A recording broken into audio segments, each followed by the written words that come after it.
So what are we gonna do today, Cousin PW? The same thing we do every day, Melvin. Try to take over the neighborhood.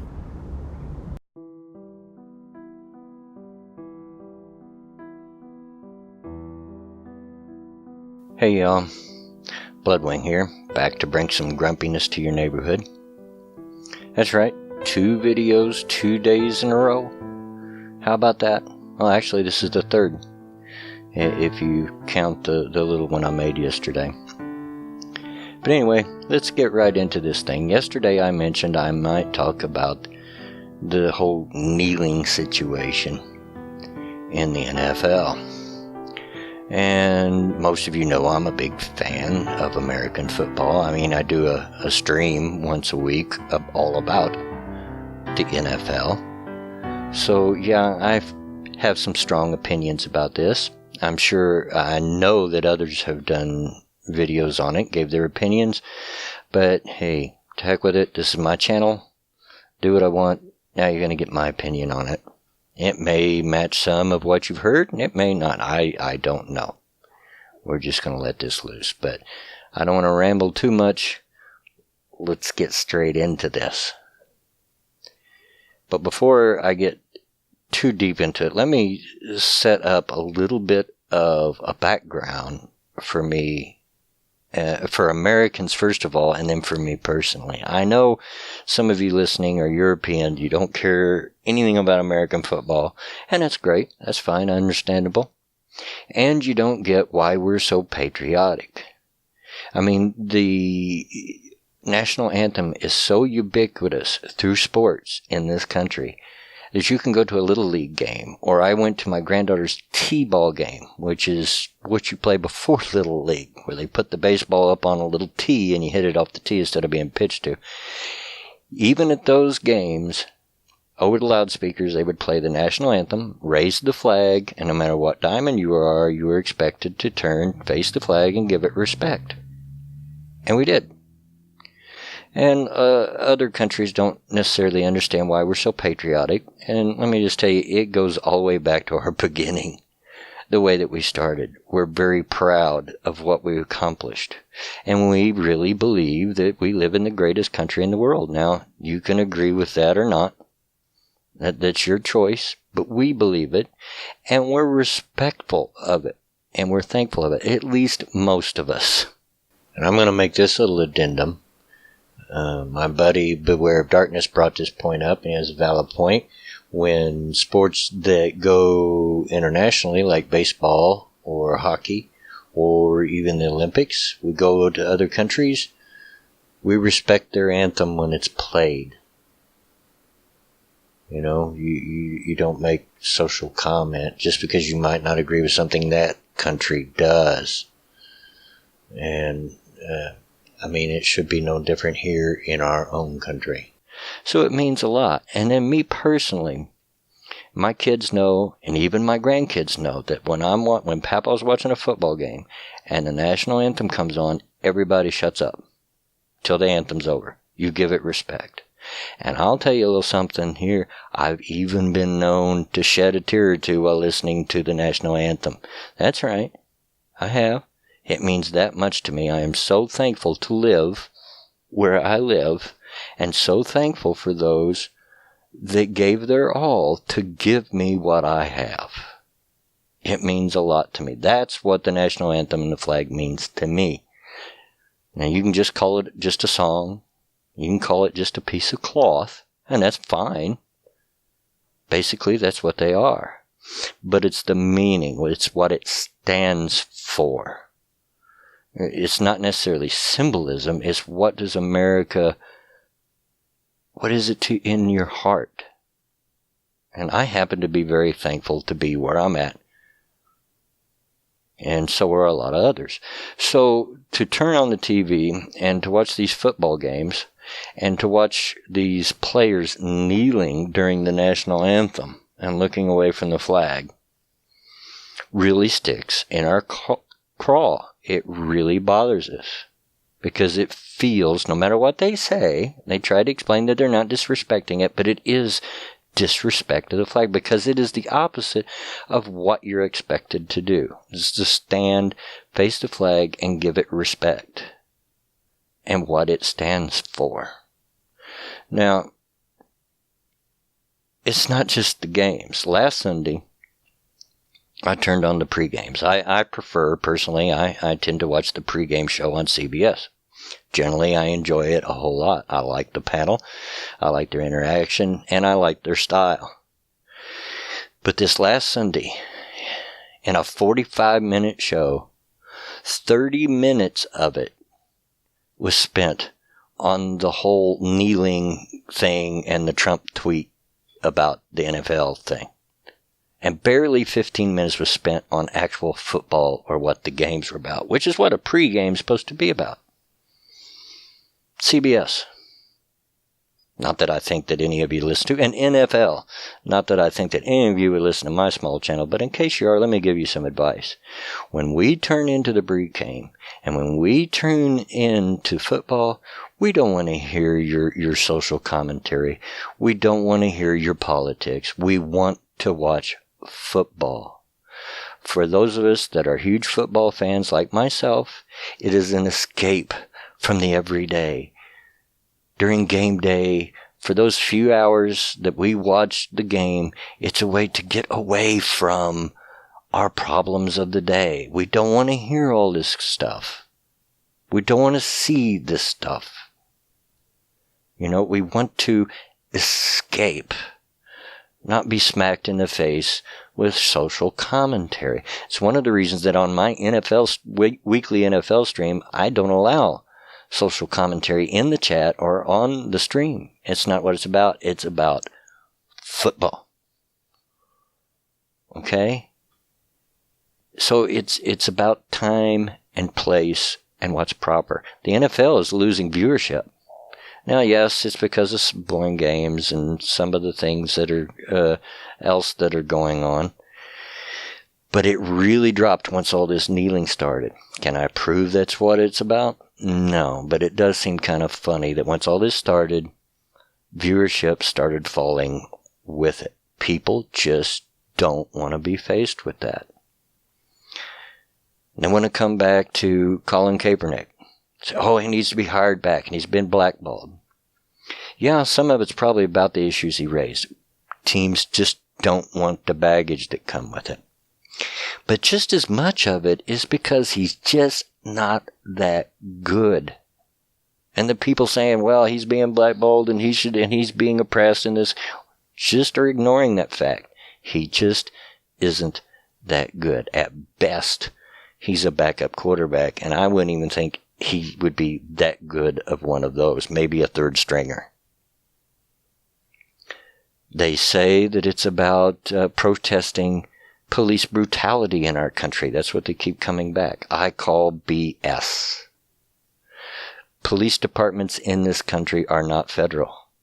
They are state or local agencies. They have nothing to do with the American flag. Nothing. Now, I mentioned the CBS pregame, and there were only 2 people on the panel that day that even made halfway sense. I didn't agree with everything they said, but at least they made some comments that made halfway sense. One of them was Coach Cower. He made the comment that no matter what our view is, no matter what position we take on it, we should be able to understand that just because we have different beliefs and different views, that we can't support one another. And I agree with that. I've been saying that for a long time. Same with what I do here on YouTube and the people on the other side. We should be able to get along and have discussion. We can't, because people can't put their feelings aside, but we should be able to, so I agree with that. The one that made the most sense was they had a guest, Charles Barkley, who's known for speaking his mind, who, although he kind of condemned Trump for using the language that he used, using SOB, and I kind of agree with that. And I agree with the talking heads that said that he probably should have kept it to himself, being the president. You got to try to bring the country together. I see that. Not be divisive. I see that. But come on, when we elected Trump in, you knew what you had. You shouldn't be surprised when Trump is being Trump. But I get all that. I agree. Trump being president probably shouldn't have said it. But come on, he was only saying what the rest of us thought. I mean, look at the applause he got during that speech. Tune in to some of the videos of the game where they're playing the national anthem and listen to the boos. People are tired of it. They're sick of it. That's not what they want at game time. But Charles, the thing that made the most sense, come out and said, look, if you really want to make a difference, do something in your neighborhood. Do something in those communities that make a difference. Because this isn't. And I agree wholeheartedly. It's just divisive. We talk about Trump being divisive. What are these athletes doing? I mean, to the point that there were 3 teams that wouldn't even come out for the national anthem, saying they didn't want to be involved in it. They don't want to be caught up in it. But they did. That was a decision. That was being involved. And I found that more disrespectful than those that kneeled. You didn't even come out for it.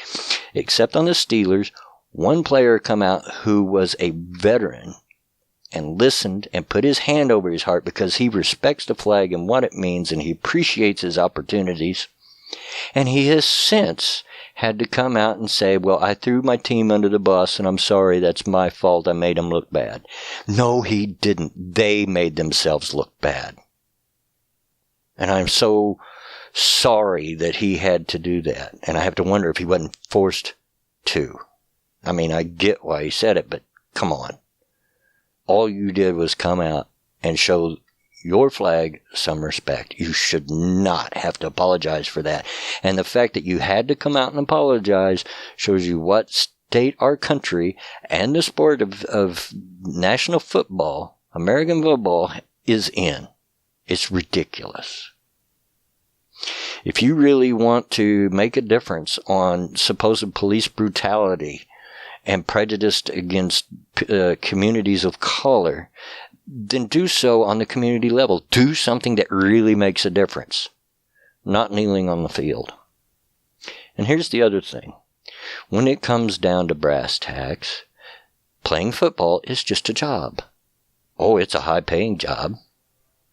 It certainly is. And it is one of the few jobs that people get to do and get paid well to play a game that they love. And you don't necessarily come in and clock in like a regular job, but it is a job you're being paid to perform, which is what a job is. Now, if this was a job like, say, working at Walmart, and you worked at Walmart, you were a cashier, and you went there and you had a button on your shirt that said Black Lives Matter. How much you want to bet management's going to tell you to take that button off? Because it's not about politics, and they don't want you giving that feeling to the customers, because you might offend some of them. And if you refuse to take it off, how much you want to bet there's a pretty good chance you might get sent home or even fired. So Trump's comments weren't off the wall. They weren't off the beaten path. A normal job, that's what would happen. And that's all the NFL is. It's a job.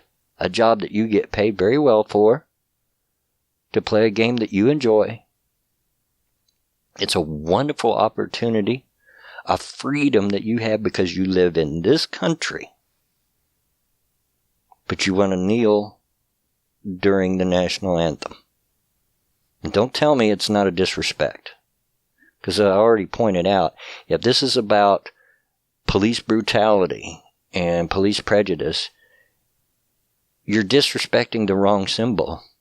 Our police departments are state and local at best. Okay? Protest there. If you want to protest, fine. You've got freedom of speech. Telling you not to kneel is not taking away your freedom of speech. You can do whatever you want off the field. Go Do your thing.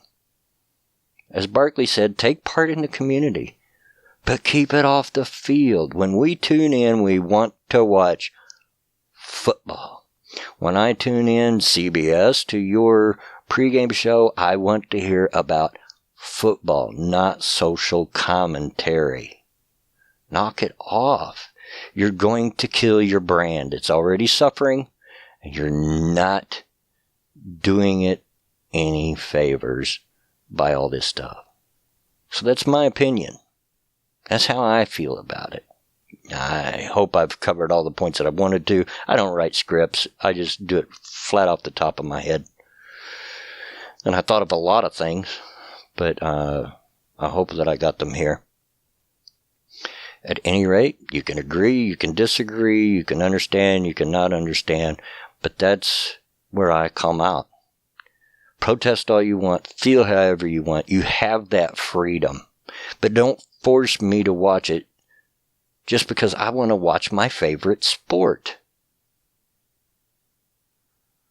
And to tell me that I can't tell you to stand, or that your owners can't tell you to stand, is taking away their freedom. Freedom of speech does not apply to private platforms. And that's what the NFL is. It's a job. And if you had any other job, you'd be sent home or fired. So Trump's not wrong. Should he have said it as the president? Probably not. But we shouldn't be surprised that he did. And he's only saying what the rest of us think. You know? So, there's my opinion. That's where I'm going to leave this at. Hope you enjoyed it. Now, there's going to possibly be a second video come out. And I will tell you this, it's not my normal stuff. I've had an idea in my head for some months.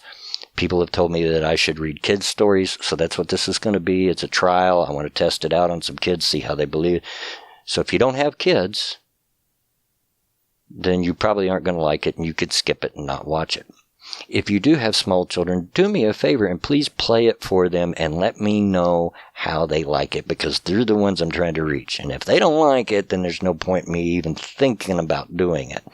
And it'll be on another channel, not this one.